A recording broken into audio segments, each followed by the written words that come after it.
السلام علیکم ورحمۃ اللہ وبرکاتہ۔ پیارے بھائیوں، میں نے آپ کے لیے ایک بہترین ٹاپک لایا ہے۔ آئیے چلتے ہیں ہم اپنے ٹاپک کی طرف۔ نحمده ونصلي على رسوله الكريم، اما بعد فاعوذ باللہ من الشیطان الرجیم، بسم اللہ الرحمن الرحیم۔ السلام علیکم ورحمۃ اللہ وبرکاتہ۔ ہمارے آج کی موضوع ہے دعائیں قبول کیوں نہیں ہوتی۔ پیارے بھائیوں، یہ مسئلہ انتہائی اہم اور اکثر و بیشتر لوگوں سے سننے میں آیا ہے کہ وہ اللہ تعالیٰ سے بکثرت دعا کرتے ہیں لیکن ان کی دعا قبول نہیں ہوتی۔ آخر وجہ کیا ہے کہ لوگوں کی دعا قبول نہیں ہوتی؟ یوں تو اس کی متعدد وجوہات ہیں، لیکن بنیادی وجہ یہ ہے کہ دعا کرنے والا مسنون طریقے سے دعا نہیں مانگتا، اور دعا کی قبولیت کی وہ شرائط جن کا دیان رکھنا ضروری ہے ان کا اپنی دعا میں اہتمام نہیں کرتا۔ جس طرح ایک حکیم کسی مریض کو دوا دیتا ہے اور اس کے ساتھ کئی چیزوں سے احتیاط، اجتناب اور پرہیز بھی تجویز کرتا ہے کہ اگر مریض ان پر عمل کرے گا تو تندرست ہو جائے گا، لیکن اگر وہ مریض ان تدابیر و تجاویز پر عمل نہ کرے اور جتنی چاہے دوا استعمال کرتا رہے تو وہ دوا کارگر ثابت نہیں ہوتی، الا کہ ان احتیاطوں اور تدابیر پر عمل نہ کر لے جو حکیم نے اسے بتائی ہے۔ دعا کی قبولیت کی بھی اسی طرح چند شرائط ہیں جو قرآن و سنت سے حاصل ہوتی ہے۔ جب تک ان شرائط پر عمل کرتے ہوئی دعا نہ کی جائے دعا قبول نہ ہوگی۔ وہ شرائط باختصار ذکر کر رہا ہوں۔ نمبر 1، اخلاص۔ دعا کی قبولیت کے لیے سب سے اہم اور ضروری شرط یہ ہے کہ دعا کرنے والا اللہ تعالیٰ کو اپنا حقیقی معبود سمجھتے ہوئے صرف اور صرف اللہ تعالیٰ سے دعا کرے، غیر اللہ سے دعا نہ کرے۔ اللہ کی در کے علاوہ اور کے در پر اپنی جھولی نہ پھیلائے۔ خالق حقیقی کو چھوڑ کر مخلوق کے سامنے دست سوال دراز نہ کرے، جیسا کہ ارشاد باری تعالی ہے، فادعوا اللہ مخلصین لہ الدین، تم خالص اسی کی عبادت کرتے ہوئے اسے پکارو۔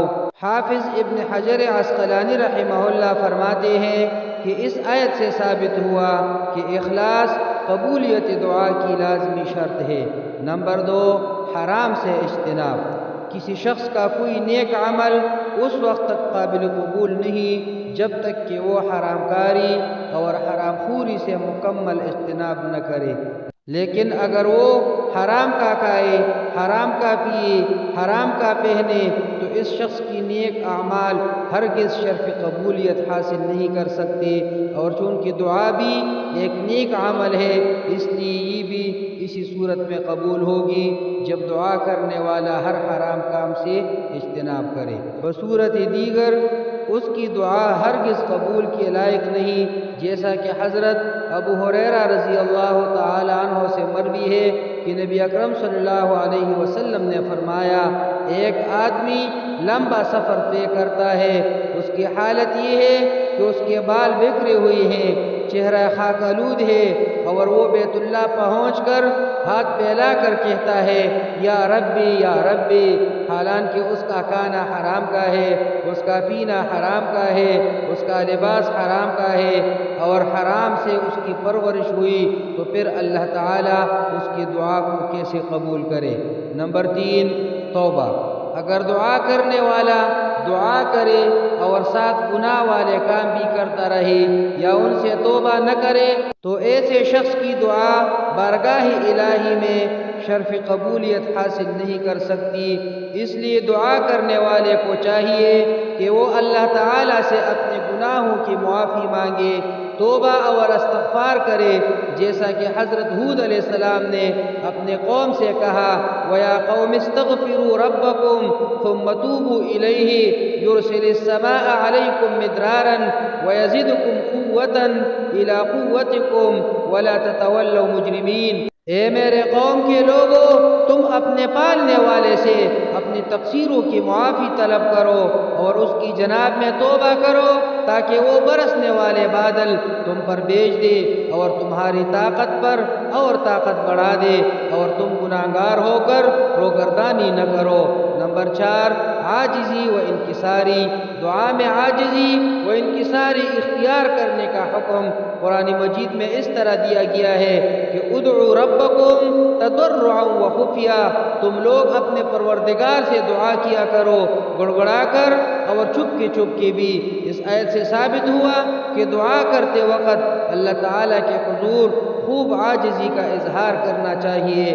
نمبر 5، دعا کے اندر زیادتی نہ کی جائے۔ اللہ تعالیٰ نے ہر قسم کی زیادتی و تجاوز سے منع فرمایا ہے، بالخصوص دعا میں زیادتی سے منع کرتے ہوئے ارشاد فرمایا ادعوا ربکم تضرعا و خفیہ انہ لا یحب المعتدین۔ سورہ اعراف کی آیت ہے، تم لوگ اپنے پروردگار سے دعا کیا کرو گڑگڑا کر اور چھپ کے بھی، واقعی اللہ تعالیٰ ان لوگوں کو ناپسند کرتا ہے جو حد سے نکل جائے۔ دعا میں زیادتی کی کئی صورتیں ہیں، مثلا حرام اور ممنوع چیزوں کے لیے دعا کرنا، یا ہمیشگی کی زندگی کی دعا کرنا، یا بلا وجہ کسی کے لیے بری دعا کرنا۔ اسی طرح کی تمام زیادتیوں سے اجتناب کرنا چاہیے۔ معلق دعا نہ کی جائے۔ معلق دعا سے مراد وہ دعا ہے جس میں دعا اس طرح کی جائے کہ اے اللہ اگر تو چاہتا ہے تو مجھے عطا کر دے اور اگر چاہتا ہے تو بخش دے۔ اس کا معنی یہ ہوا کہ یا اللہ اگر تو بخشنا نہیں چاہتا تو نہ بخشش، اگر عطا نہیں کرنا چاہتا تو عطا نہ کر، تیری مرضی۔ حالانکہ نبی صلی اللہ علیہ وسلم نے فرمایا تم میں سے کوئی شخص ہرگز یہ نہ کہے کہ یا اللہ اگر تو چاہے تو مجھے بخش دے، اگر تو چاہے تو مجھ پر رحم فرما، بلکہ پورے عزم سے دعا کرے، کیونکہ اللہ تعالیٰ کو کوئی مجبور نہیں کر سکتا۔ نمبر 7، غفلت اور سستی نہ دکھائے جائے۔ دعا مانگنے میں کسی قسم کی سستی نہیں برتنی چاہیے، بلکہ پوری دھیان، توجہ اور چستی کے ساتھ دعا مانگنی چاہیے، اور دعا مانگنے والے کا ذہن دعا کے اندر مشغول ہونا چاہیے، نیز اس پر کسی قسم کی سستی، خیالات یا نیند وغیرہ نہیں ہونے چاہیے، کیونکہ دعا کرنے والا اگر سستی میں مبتلا ہوگا یا غفلت کا شکار ہوگا تو اس کی دعا قبول نہیں ہوگی۔ اس لیے نبی صلی اللہ علیہ وسلم نے فرمایا اللہ سے اس یقین کے ساتھ دعا مانگو کہ دعا ضرور قبول ہوگی، اور یاد رکھو کہ اللہ تعالیٰ کسی غافل اور لاپرواہ دل سے نکلی دعا کو قبول نہیں فرماتے۔ اقول قولی ھذا استغفر اللہ لی ولکم ولسائر المسلمین۔